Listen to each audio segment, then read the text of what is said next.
I have my Dell Precision 5510 here on the workbench because the battery capacity is horrible. It's about at 46% of its rated 84 watt hours.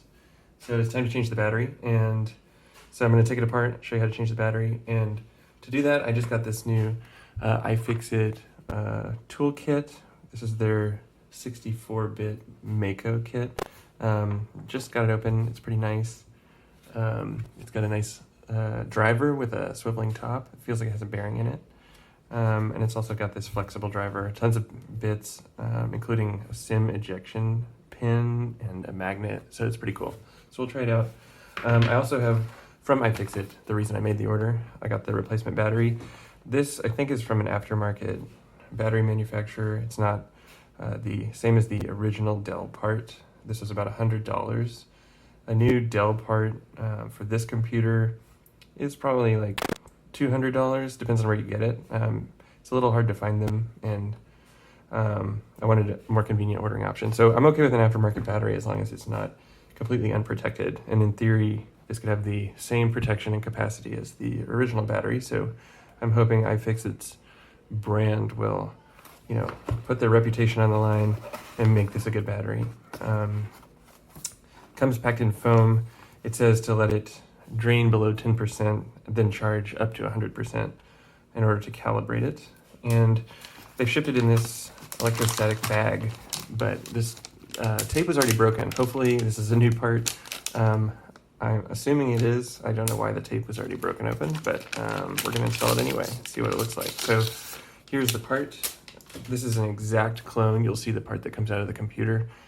Very, very similar. They even replicated the grammar errors on the warning label up here. It has the Dell logo on it. Not sure if that's actually supposed to be on here since this is an aftermarket part. And it has the Dell part number for this battery, which is 4GBGH. This is an 84 watt hour cell, and it's just gonna be held in with some screws, and we'll plug it in. This laptop, the Precision 5510, could have come with a smaller battery, like a 50-something watt hour battery, and a disk drive. But if you got the M.2 solid state drive, then you could get the 84 watt hour battery. So I did that. And this computer's like, let's see when it was made. This one was manufactured in 2016. So it's about 4 years old now. It's held up pretty well. When I first got it, it had a failing disk driver or motherboard. We weren't sure which, but it would crash at random intervals. And Dell was really good about replacing both the motherboard and the solid state drive right away. They flew the parts to my house. A technician came out and replaced them. The downside of having a replacement like that is that you get a refurbished part. So I think this motherboard was refurbished, which should mean that it's like new, but the ports did feel a little different. They were a little wigglier after I got it replaced. So I'm not sure if it's like a new motherboard or if it's one from the refurbished pile that didn't pass initial quality control.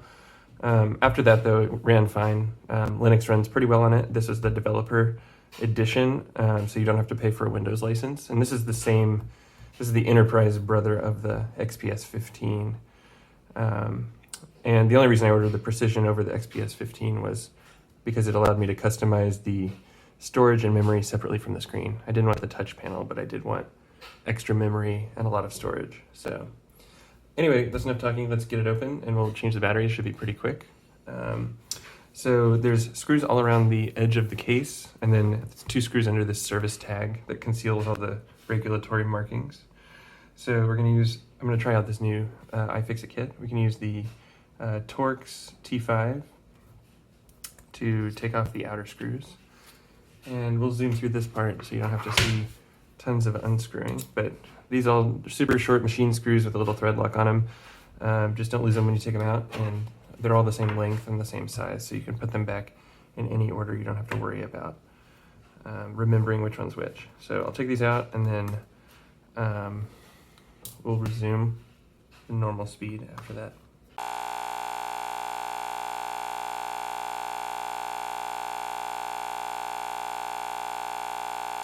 Okay, with all the Torx T5s removed from around the edge, there are 4, 5, 6, 7, 8, 9, 10.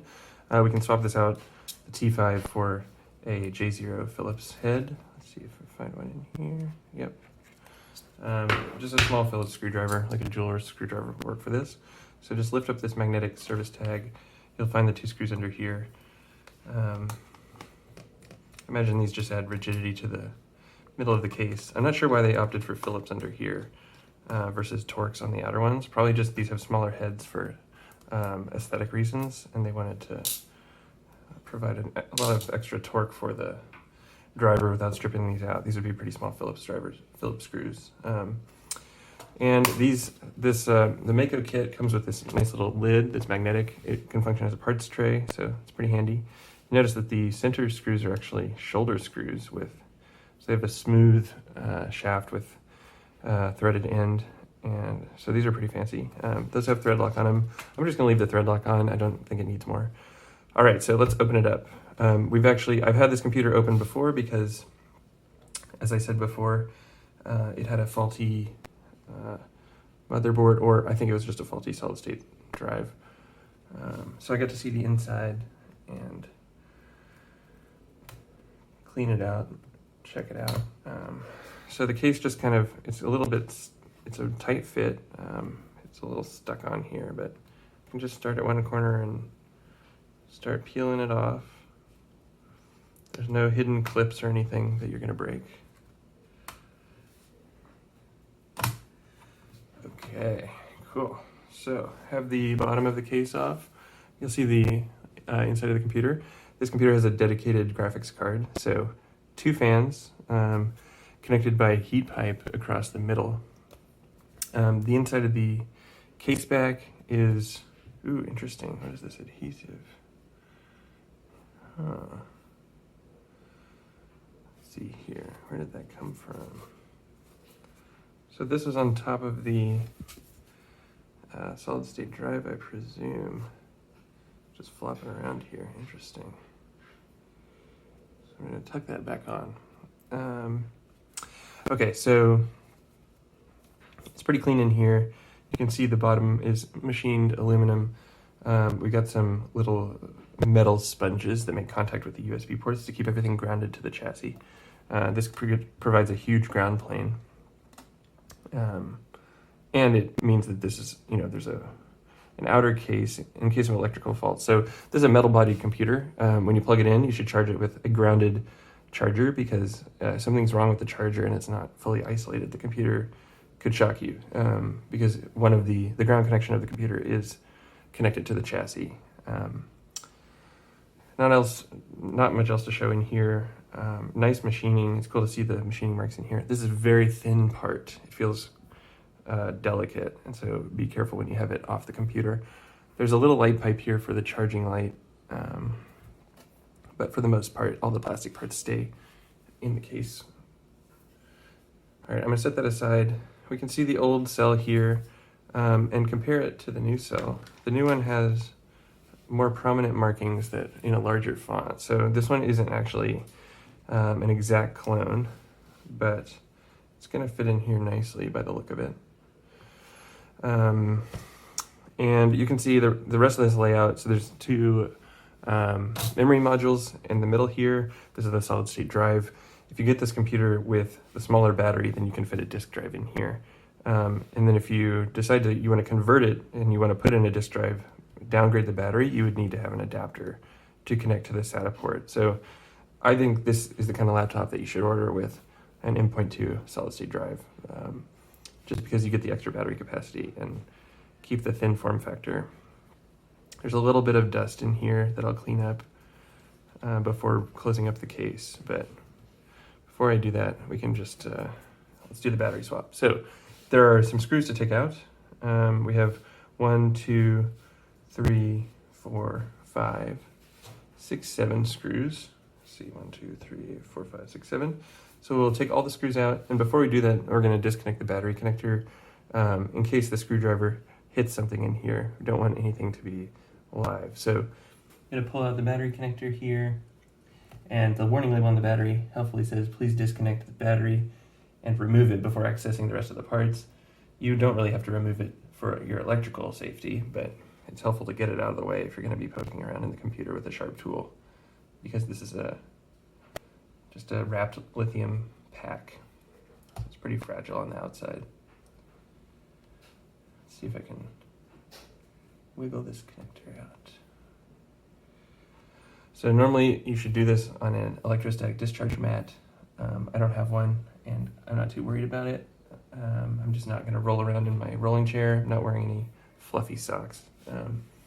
But be aware that static electricity can hurt these devices when you have them on the bench.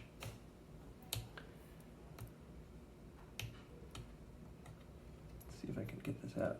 Perils of having no fingernails.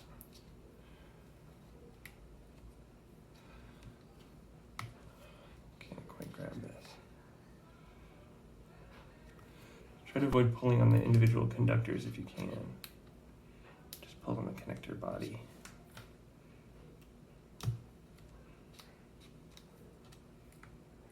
Untuck the cable here. All right, this is mostly free, but I want to make sure it's all the way out before I start digging around in here.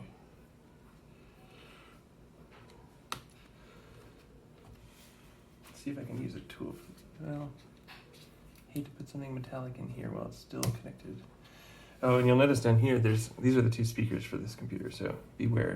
Don't put too much pressure on those rectangles. Fragile speaker diaphragms there.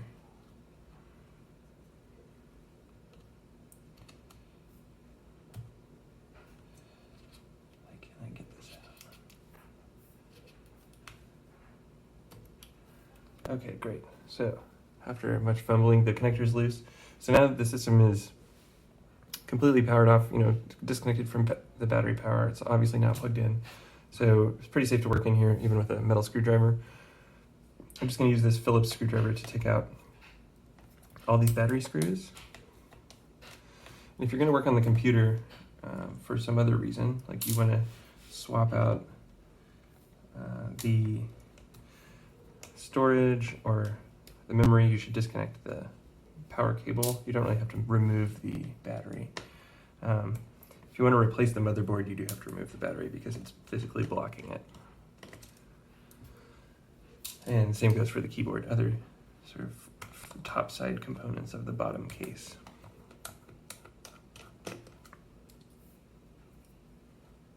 The battery has helpful arrows pointing to the screws you need to remove. So you don't remove random other screws that are holding the motherboard in.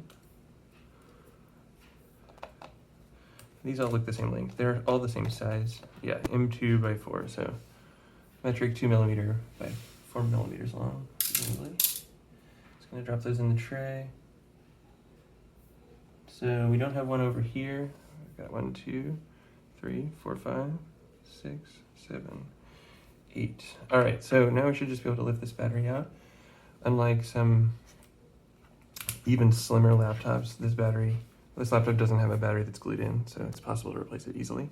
Here's the old cell. It doesn't look damaged at all. It's just, after a lot of cycles, it's losing capacity, which is to be expected.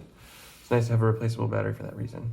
You can see under the battery, we have there's like what looks like a magnesium chassis reinforcement in here. It's sort of this dull color. It looks like it's cast. And then we have a bunch of stickers from the manufacturer, presumably the bottom of the touchpad here.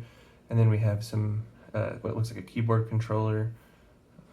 What else do we have? Here we have an antenna maybe. Looks like this might be an extender or a connector for, this could be speakers. Actually, this looks like a speaker wire. So just make sure these are all tucked in out of the way. This cable, this ribbon cable here, I'm going to zoom in and show you. It's a little bit bent awkwardly, but it has room in there. It's not hurting anything, so I'm not going to mess with it. Better not to flex it if you don't have to, because they will wear out if you flex them too much. Okay, so this part has a reasonable chance of being the right part. We're just going to go ahead and fasten it in, and then connect the connector after cleaning up the inside of the case a little bit. So just lay it on here, make sure all the screw holes are aligned. Looks good. Make sure the cable's tucked in where it's going to lie. All right, and then just going in reverse now, putting in these screws. And if you're If you've done this before with this computer, it should take you only a few minutes. Super easy to work on. So I do like how Dell has kept this slim, but also easy to repair and maintain and upgrade.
Okay, with all 8 battery fasteners back in, we can go ahead and reconnect the battery cable. Before I do that, I'm going to work a little bit on getting this dust out. So I'm going to pause while I do that, and then I'll resume and we can finish putting this together. And we're back. There was a lot more dust in the fans than I expected. Use some canned air to blow it out. Be aware, I think canned air can also create some sort of static effect. The moving air across the components might cause some static discharge, so I'm not exactly sure if that's a concern, but be worth looking into. So just dusted things off. It's time to just reconnect the electrical connector. This battery presumably is the right voltage. There's only we're going to find out the dangerous way by plugging it in. And once we plug it back in, we'll just case the whole thing up again and try turning it on. I wouldn't recommend turning this on without the bottom of the case on, just in case. There's a lot of stuff exposed in here, and there's a chance that you might touch the fans while they're spinning, stuff like that. So it's a good idea to put the case back on before turning it on, just to be extra sure. But normally when you're putting one of these things together, you could test it incrementally before going to the trouble of putting all the fasteners back in. All right, so we're going to plug it in. After that, it's going to be electrically connected, so be careful not to touch things with metal after this. This connector doesn't seem to, it doesn't have any kind of latch, so just kind of slides in there. Just make sure it's pressed all the way in, and then tuck this cable down beside the battery so that the bottom of the case can slide on beside it. Let's see, is there anything else of note in here? I did notice that when I was about to box this back up, or fasten the battery back in, the 2 microphones here on the front array had kind of popped up. So they look kind of like little rubber bits on this flexible cable. Be aware that they should tuck in behind the front of the case before you close it, because on the front there's just a tiny hole where they'll listen through. Cool, so it's all plugged in. Let's go ahead and put the bottom back on, then we're done.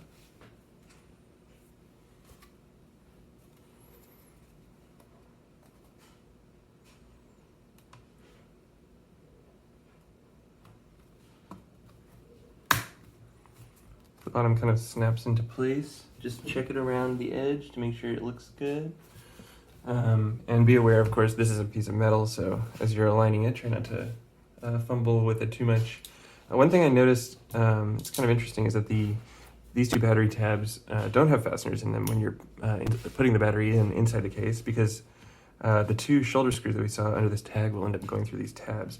Not really sure why they added those 2 extra tabs. Maybe it's good to be for a little extra assurance that the battery isn't going to move. I suppose if they're already going to have screws in the middle of the case to reinforce it, they might as well have them go through the battery. But interesting decision there. Go ahead and put these in. This computer is pretty rigid as well. It's not as thin as, of course, like the new MacBooks. It's also 4 years old. It was one of the thinner laptops of its time, but wasn't as thin as the MacBook Pros.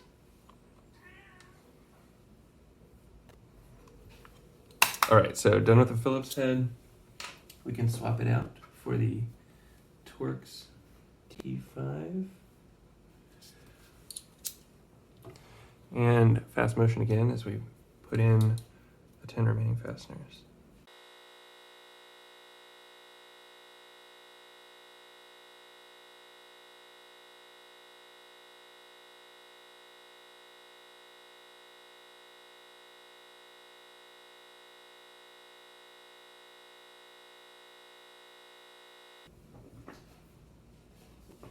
All right, there it is. It's back together. So put the last screws in. It's a pretty easy repair overall, or battery upgrade. You can do the same thing to replace the memory if you want to get more memory.